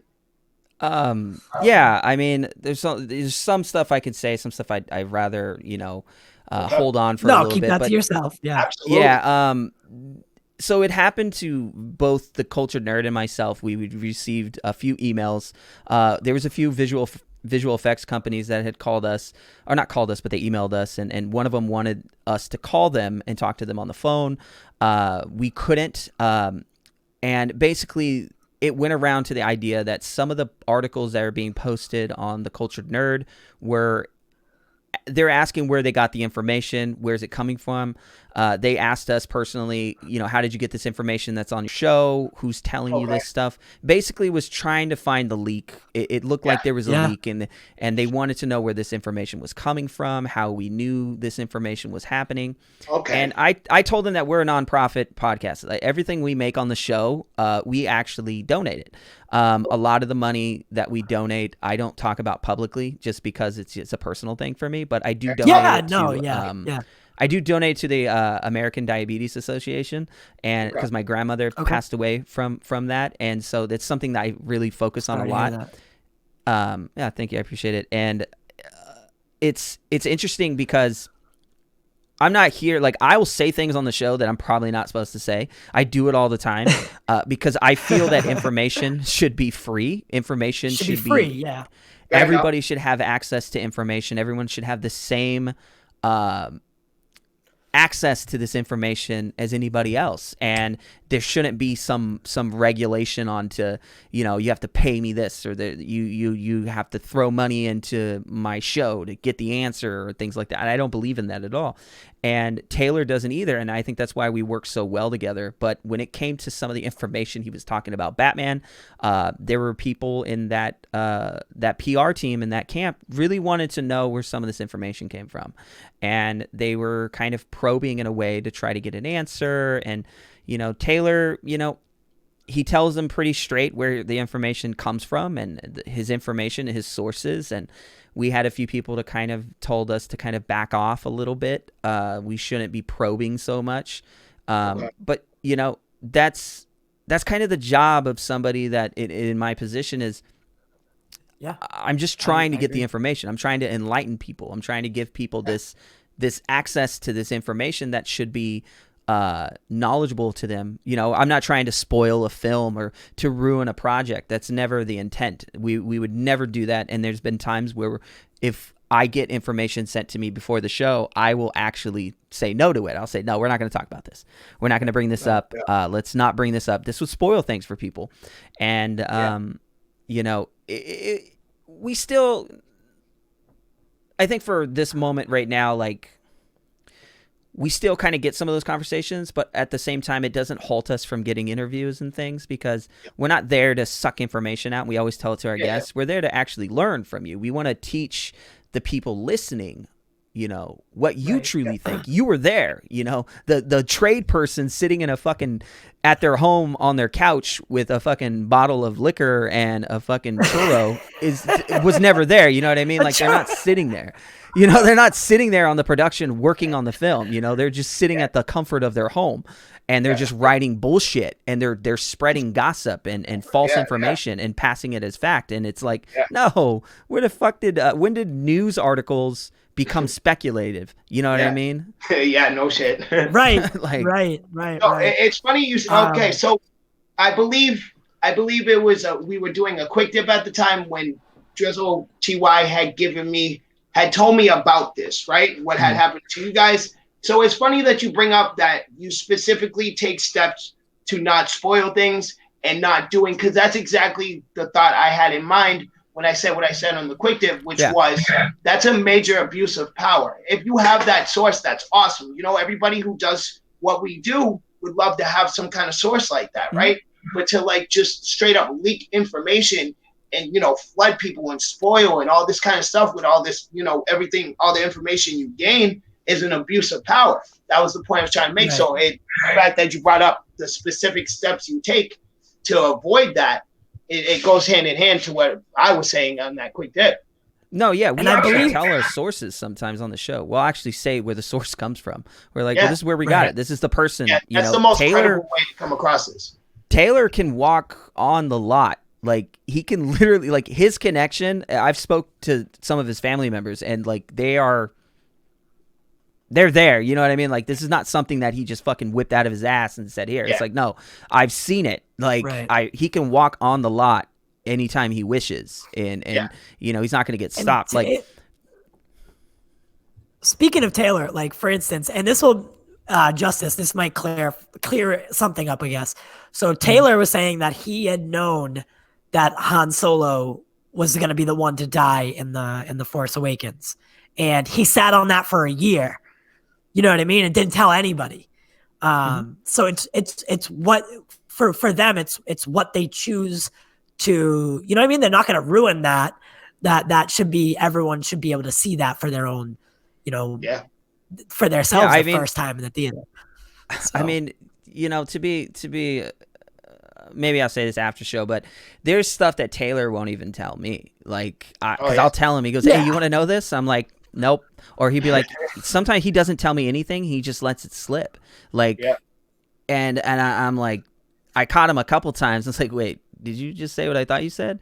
And then he's like, oh yeah, I probably shouldn't have said that. And there's times where Taylor will actually put out the real information and then cloud it with something, so it doesn't look like he's saying it directly, because people don't understand that website does not make any money. Like, I thoroughly went through them, and their website makes no money. Everybody on their team is literally, they have their own jobs. They're in college. They're working.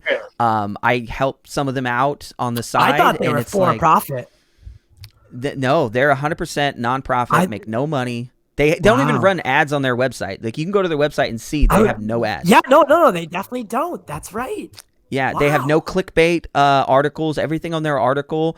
Clickbait intends the idea that when you click, you get profit because of the monetization of the website. For every click and every view, you get. They've had times where they've dropped the Batman information, and that's the time we got the email. Is the last Batman article came out, and that's the one we had to just stop, because that one hit like, we put out other articles of Batman, but that last one hit a nerve, and they were completely just, you need to stop. So the site and the show have not talked about Batman since, because of those reasons. And I think lately, since all the information's coming out now, we are going to be talking about it for the first time. I think after like 2.5 weeks, 3 weeks, Taylor just decided, you know, fuck it. Let's, you know, we haven't heard anything since, we can bring something out.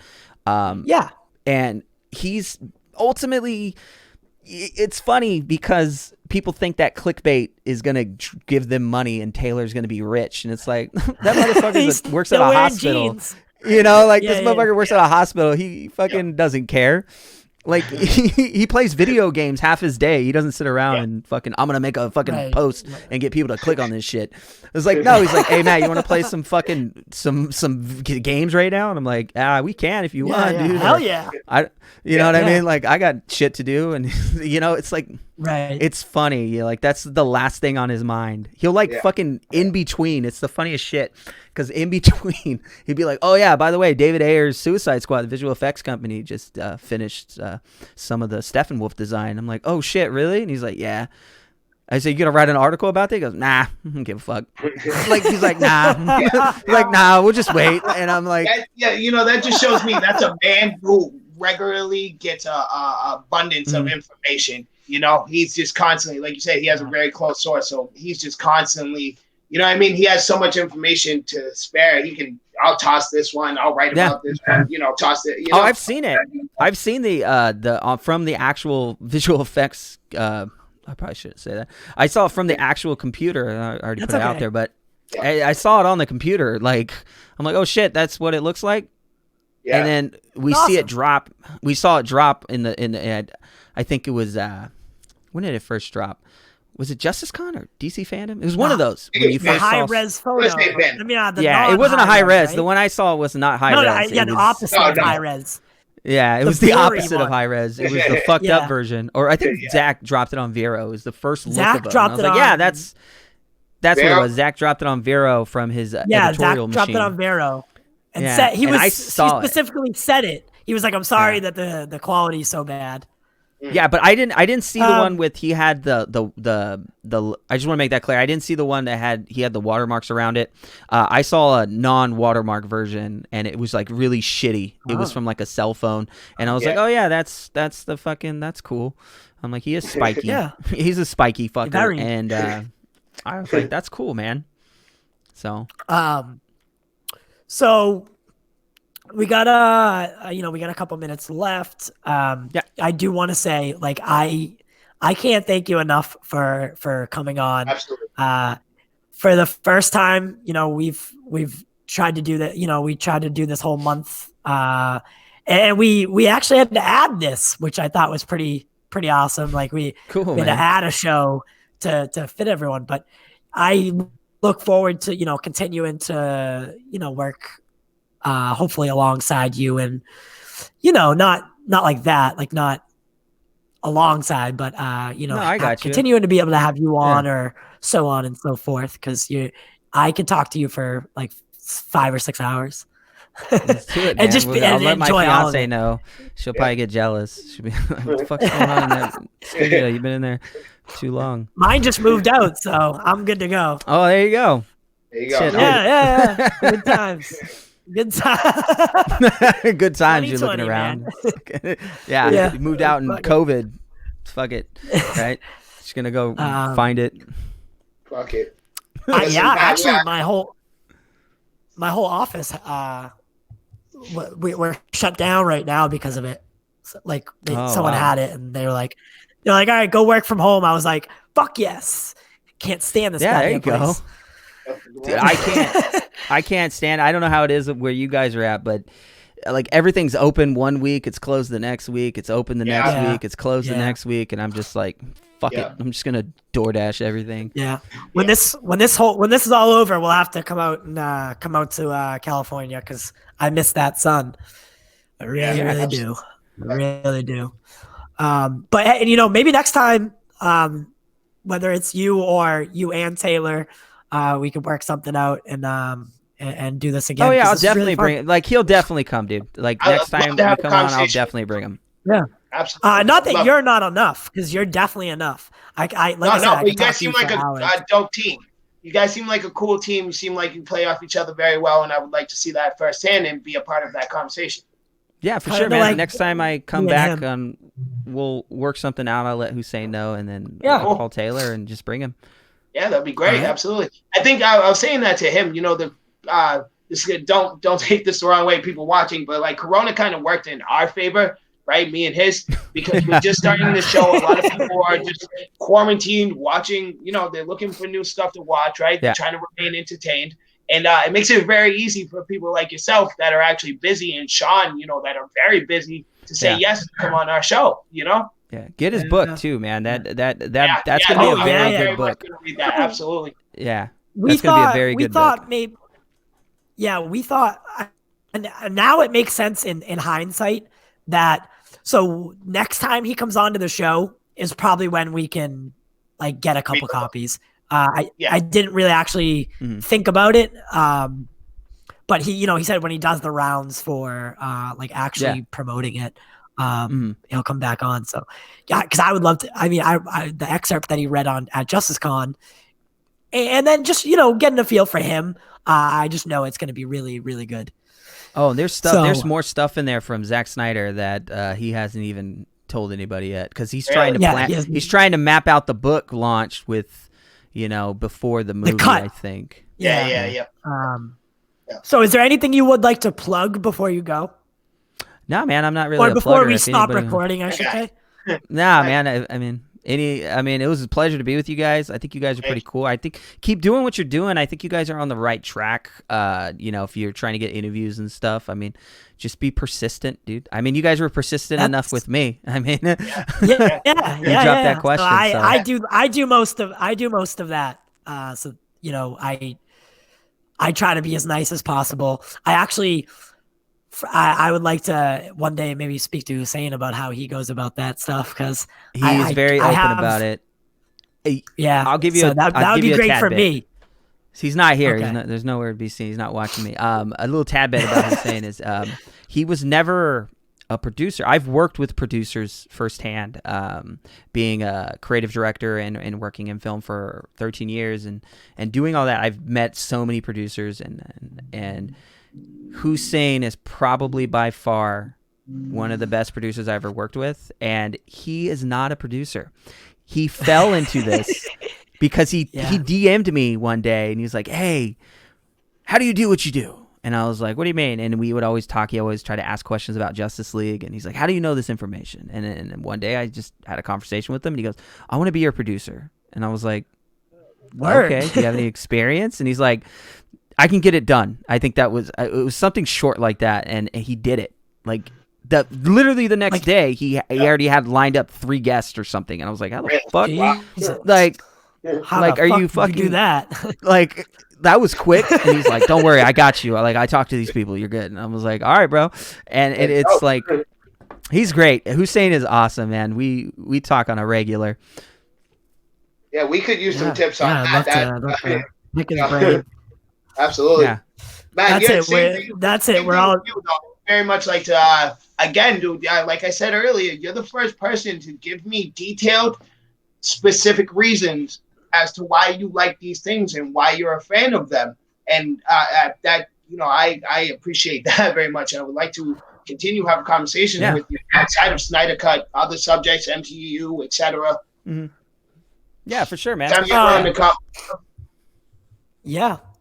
So for anyone watching, like we had said earlier, donate to our AFS. I can never say the letters. AFSP. The link will be in the description, and then join us this Sunday where we're going to talk to the Nerd Queens about Justice Con and how it was to set that all up and all that jazz. We look forward to speaking to them. I don't know if you ever have, Matt, but they've been on there. They're great. I love talking to Cole and them, and it's, if you ever get a chance, ask them how their conversations go with Zach. It's always they get some funny. Going every single time. She'll do the sounds good. Like, that's how their conversation. It's funny. Yeah. So they're great. They're a great group though. Yeah, we're looking forward to that. It's been, if I do say myself, it's been great having guests and coming around and getting all different kind of perspectives, and everybody kind of has their own like specialty, if you will. Mm-hmm. It's been really cool, and I'm enjoying myself very much. Yeah, awesome, man. Yeah. I'm glad you guys are doing it. I think this is great. Appreciate that, Matt. Yes. Stay here. I'm gonna play our little outro deal, and then we'll be done. Cool. Like he said again, though, thank you so much for everything. We look forward to having you on next time. Absolutely. Perfect. Sounds good, man. Thank you. I delayed it, so now you're all gonna be sitting there.